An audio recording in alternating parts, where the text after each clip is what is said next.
Olá, meus amores, tudo bom? Hoje eu trago para vocês um esfumado mais alongado, com degradê de cores neutras e o olho bem marcado no contorno, assim. Essa é uma cliente minha, ela me trouxe essa make como referência e o resultado ficou incrível. Então, bora fazer o passo a passo dessa maquiagem aí. Vou começar então fazendo a preparação da pele. Então, eu faço a limpeza de todo o rosto com uma água micelar. Eu tô utilizando a água micelar da Hydrabane. Eu amo o ponto ali o passo, na verdade, da limpeza da pele é muito importante, por isso eu invisto em bons produtos, tá? Aí eu aplico uma água termal da Make More, uma H2O, que é muito bom esse produtinho para já pré-hidratar a pele. E venho com o hidratante da Make More também, o bálsamo hidratante. Aplico com um pincelzinho para ir por todo o rosto mesmo, todos os cantinhos. Mas eu sempre explico para vocês que esse passo é opcional, né? Você pode aplicar com a mão ou com o pincel, não tem problema. Eu acostumei a aplicar com o pincel, né? Então, e aí agora eu tô utilizando o sérum da Vizela e esse sim eu aplico com a mão, porque precisa ficar ele faz uma camada na pele, né? Então precisa ficar fininha. E esse sérum ele é maravilhoso, ajuda muito na durabilidade da maquiagem, tá? Então, além dele ter ativos que tratam a pele, ele também é muito bom como pré-maquiagem, como primer. Aí eu vou aplicando a base por todo o rosto. E aí eu vou aplicando com a esponjinha. Eu tô ajustando a tonalidade de, de, de rosto ali com o colo dela, tá? Então, eu deixei bem harmônica essa questão da tonalidade ali com o rosto, com o colo, aliás. E aí, na sequência, eu venho aplicando o corretivo. Então, a base que eu utilizei foi a base da Catherine Hill. E o corretivo é o corretivo da Nath Capello, tá? O corretivo camuflagem. Eu expandi um pouquinho mais para dar uma clareada nessa área central do rosto. E agora, com o tom mais escuro, eu venho fazendo os contorninhos. Então, eu vou aplicando e já vou esfumando. Muitas pessoas falam para mim, Bárbara, eu tenho muita dificuldade em fazer o contorno em creme.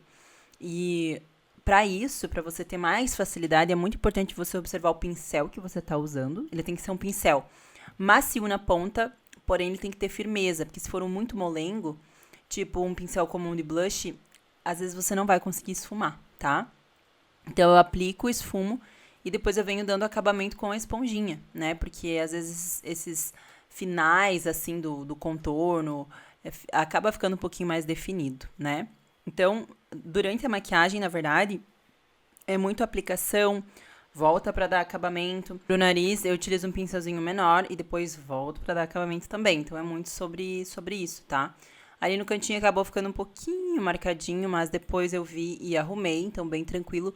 O importante é você ficar de olho para você não deixar passar nada, né? Então, às vezes você, fiz um passo aqui e tal, ficou mais marcado, mas depois você olha, observa e ajusta isso, tá bom? Agora, eu tô fazendo a selagem do rosto com um pozinho translúcido. Eu gosto de aplicar esse pó na região central do rosto e depois finalizar com pó compacto. Aí eu aplico o blush, aplicando o blush ali na região das maçãs do rosto. Tô aplicando bem pouquinho desse blush da Bruna Tavares, porque ele é bem intenso, tá? O, o pó, eu utilizei o da Petrize, tá bom? Pra finalizar, pra selar, no caso, a pele. E aí eu tô iluminando ali na região abaixo, um pouquinho abaixo assim do olho, na diagonal, né? Um pouquinho acima do contorno. Pontos centrais do rosto também que eu gosto, eu utilizei o iluminador Você é Especial da Petrice. Agora, gente, eu decidi fazer o contorno da sobrancelha antes, para definir melhor esse desenho. Como ela tem essa parte inferior da sobrancelha bem cavada, eu preferi fazer antes para dar o molde pro rosto, né? Então, eu já falei várias vezes para vocês que eu prefiro fazer a sobrancelha depois da maquiagem dos olhos pronta, eu acho que fica mais prático. Porém, às vezes, eu faço antes, quando eu quero, enfim, corrigir alguma falha, dar mais design mesmo pra sobrancelha, né? Então, foi por isso que eu optei fazer antes ali. Aí eu consigo dar a base da sobrancelha dela, que é o que tava mais cavadinha. E o resultado fica bem bonito, bem bacana, com aquele acabamento que eu amo, né? Então, apliquei o corretivo e agora vamos para as sombras. Eu vou começar aplicando já bem ali no canto externo do olho, um marrom mais escurinho, assim, não tão claro. E vou abrir bastante esse esfumado do côncavo para fora. Então, ó, eu já começo ali para fora do olho, vocês estão vendo? Geralmente eu começo um pouquinho mais para dentro, mas Pra ela e pra essa técnica, né, eu já comecei mais pra fora ali do olho. Aí já na sequência decidi fazer o esfumado inferior pra poder juntar e dar o acabamento do canto externo do olho. Então eu puxei ali o cantinho externo de cima com o de baixo, né? Na verdade, o de baixo com o de cima eu conectei as duas partes. Deixei bem marcadinho e fui esfumando, tudo com BT Velvet marrom. Agora eu já puxei para a parte de cima e já fiz essa conexão dos dois. Algumas técnicas, né, tem algumas peculiaridades, essa é uma delas, que você tem que juntar essa parte de cima com a parte de baixo para você conseguir fazer essa projeção no canto externo do olho para cima ali, bem esfumadinho. Fica muito maravilhoso esse esfumado, gente, sério. E aí eu iluminei abaixo da sobrancelha, utilizando um pigmentozinho perolado. Eu utilizei o Alpha da Make More, que eu sempre uso ele, na verdade, né? E ali no cantinho interno do olho, um iluminadorzinho para dar um glow nesse início. Então, vocês podem observar que o marrom, ele praticamente não vem muito até o côncavo, né? Ali ele acaba misturando, mas ele fica mais concentrado no meio, do meio pro fim. Agora, com o BT Velvet preto, eu já comecei a esfumar rente a raiz dos cílios, aquele esfumadinho bem raiz, e subindo também, bem num sentido diagonal ali, e fui esfumando.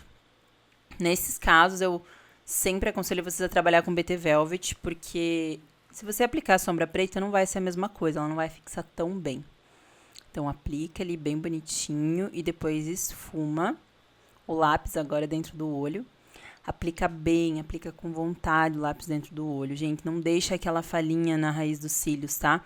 Ah, Bárbara, mas como é que eu não deixo essa falhinha? Tem que forçar um pouquinho mais o lápis, tá bom?